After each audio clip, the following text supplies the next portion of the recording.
Assalamualaikum warahmatullahi wabarakatuh.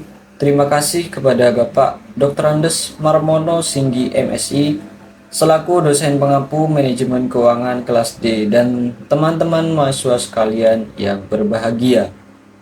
Saya Muhammad Alaikar Rahman dengan NIM 220810201086 akan menjelaskan tentang materi financial leverage.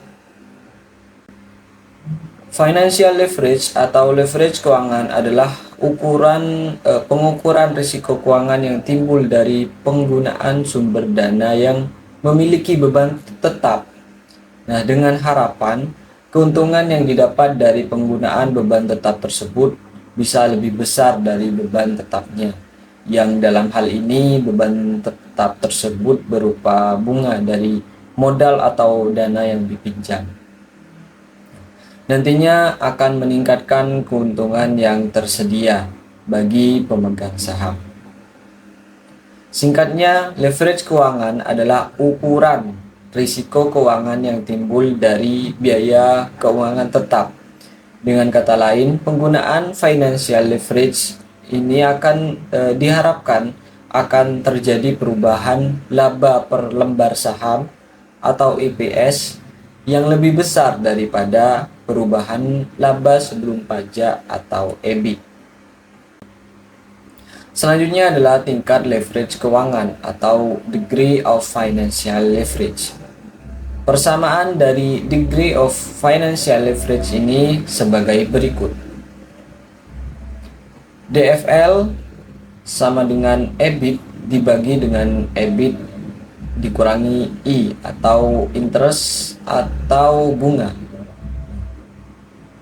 Atau persamaan lain, DFL sama dengan dalam kurung P dikurangi V tutup kurung X dikurangi FC dibagi dengan buka kurung P min V tutup kurung X min FC tutup kurung dikurangi dengan I.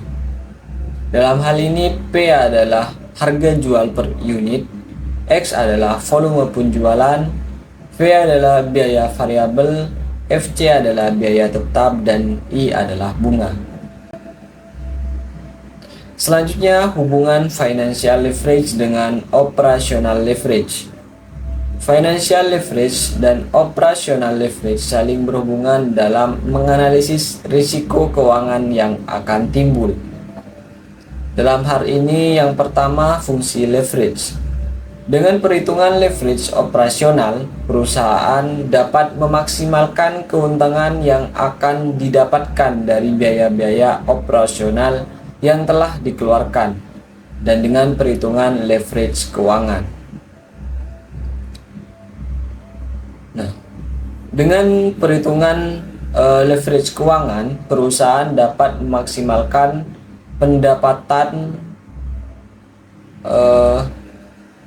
pendapatan per lembar saham atau EPS daripada pendapatan sebelum bunga dan pajak atau EBIT dari analisis beban tetap dari dana yang dipinjam oleh perusahaan. Nah, yang kedua, penentuan tingkat leverage. Sejumlah kombinasi yang berbeda dari leverage operasi dan leverage keuangan dapat menganalisis faktor leverage gabungan yang sama. Karenanya, untuk beberapa tingkatan, perusahaan dapat melakukan pertukaran antara leverage operasi dan leverage keuangan. Nah, perusahaan dengan tingkat leverage operasi yang tinggi kemungkinan menggunakan leverage keuangan sebagai sesuatu yang lebih kecil. Akan tetapi, jika DOL atau degree of operational leverage-nya sangat tinggi, penggunaan DFL atau degree of financial leverage yang lebih rendah atau tidak adanya pinjaman secara keseluruhan yang akan menghasilkan DFL, maka tidak membawa tingkat gabungan leverage perusahaan turun serendah perusahaan lainnya yang DOL-nya rendah pada saat dimulai.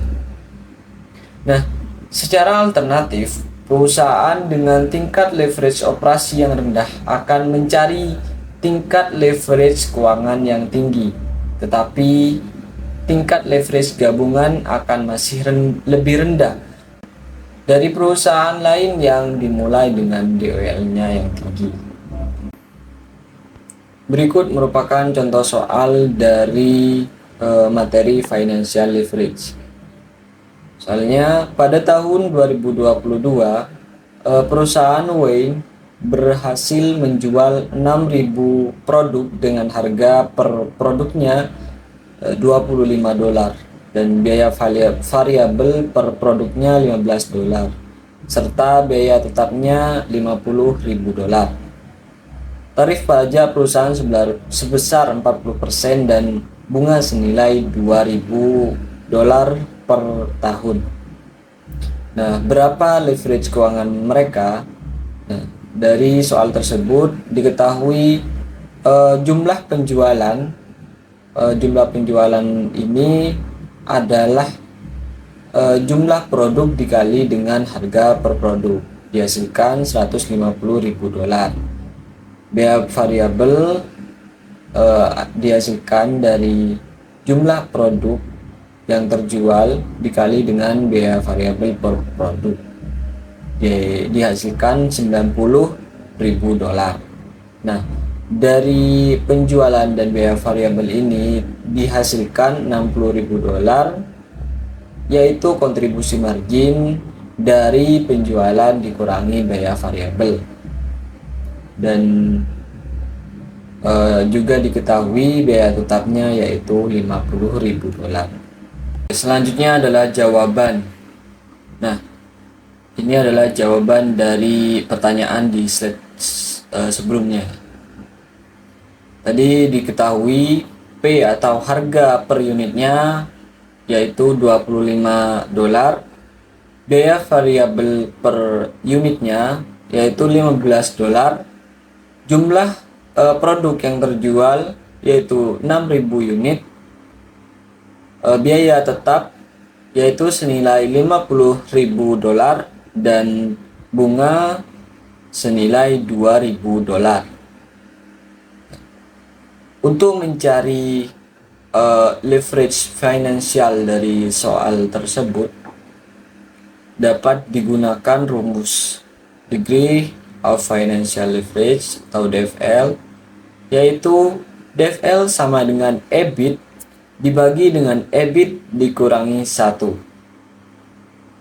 atau DFL sama dengan buka kurung P dikurangi V tutup kurung X dikurangi FC dibagi dengan buka kurung P dikurangi V tutup kurung X dikurangi FC dikurangi I. Dalam hal ini DFL sama dengan buka kurung $25 dikurangi dengan $15 tutup kurung 6.000 unit dikurangi dengan $50.000 dibagi dengan buka kurung $25 dikurangi $15 tutup kurung 6.000 unit dikurangi $50.000 dikurangi dengan $2.000, didapatkan hasil $10.000 dibagi dengan $8.000 dihasilkan 1,25. Nah, dalam hal ini dengan DFL sama dengan 1,25, berarti apabila EBIT mengalami penurunan, EBIT ini earning before interest and tax atau pendapatan sebelum dikurangi dengan pajak dan bunga mengalami penurunan sebesar 50%, maka EAT atau earning after tax akan turun senilai 1,25 dikali dengan 50% sama dengan 62,5%. Dalam hal ini EAT adalah pendapatan setelah dikurangi pajak dan bunga. Nah, begitu pula jika EBIT-nya mengalami kenaikan sebesar 50%, maka IAT akan naik senilai 1,25 dikali 50% sama dengan 62,5%. Gitulah penjelasan materi mengenai financial leverage dari saya. Atas kurangnya saya mohon maaf. Assalamualaikum warahmatullahi wabarakatuh.